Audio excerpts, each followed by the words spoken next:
right, I just got this music. I think I'm good to go. They got the fingering here. Yeah, I've gotten really good with note recall and the keys. All right, so we got one finger, four. Okay. I just get practice more, and I got to slow it down. Practice more. Practice more.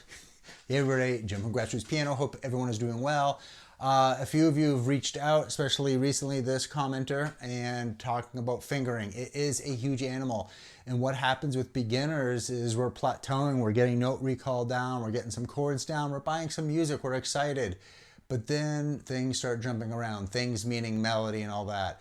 So again, hope everyone is well, and I really enjoy working with adult learners on this channel, and piano in particular, reading music and how to practice better and all that. So in this situation, it's not always slowing it down and practicing. It's about understanding and analyzing the placement of notes. So we're just gonna take that phrase and we're gonna go ahead and think about different ways that we can find fingering. Because you will buy music and sometimes the fingering will be incorrect.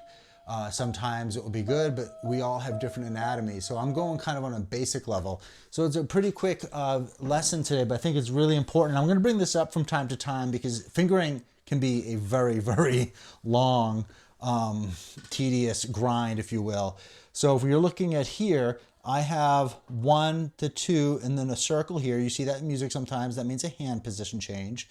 And then I have this line here because that line represents our hand is lined up right with the 5 notes that go up. You have the phrase C here, and then you're going up to G. So if you line your hand up there, your hand will be ready and your fingers will be ready to dial in each note, and you're going to play with a much smoother sound than just pressing keys and hoping for the best. So again, I'm going to go back to the keyboard and demonstrate it, and you can see the correct fingering here.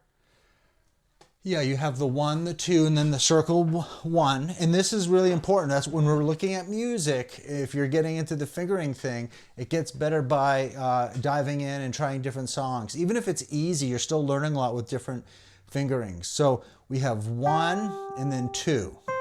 So we're opening up the hand right away, which is great. We've got 1. By the way, that's the fingering. We're not talking beats. 1, 2, moving the hand over. And then when we get to play, yeah, I've been doing a little jazz lately, but we'll ignore that. We get to play, we get to C, and then the phrase is just nicely underneath the hand, okay? And then it goes down to 4, 4. And why did I decide to do that?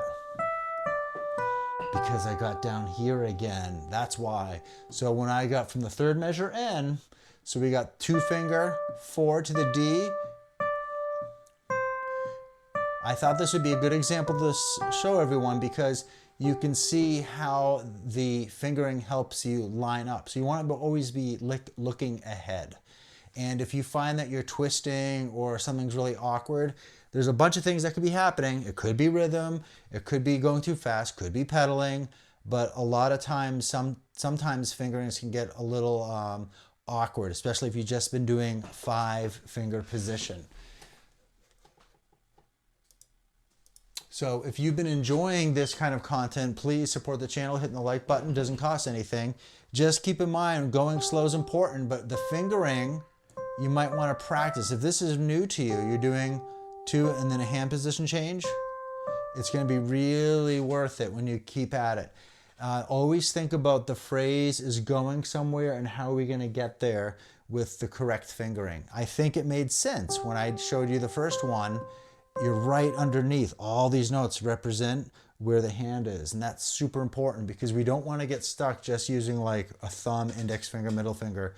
I even had an adult student years ago post something, I think it was on a Facebook forum. They said, do I really need to worry about my 5-finger because I don't use it? And I'm like, well, the 5-finger deserves to play too. You have to be patient. There's so many different levels of learning, and I'm going to be putting together like a new little roadmap on what I've been seeing lately on how learners are learning, and most in particular how some adult learners are improving, but they're jumping from one book to another method book. They don't feel like they're improving, so then they'll try an app. And really what's happening, it's not like you don't have this training schedule or learning schedule, whatever you like to say or think. All right, so hopefully you don't mind this quick impromptu video. I got a request and I was happy to do it because it makes a lot of sense. So more of this soon. Take care, everybody. I wish everyone well. Bye-bye.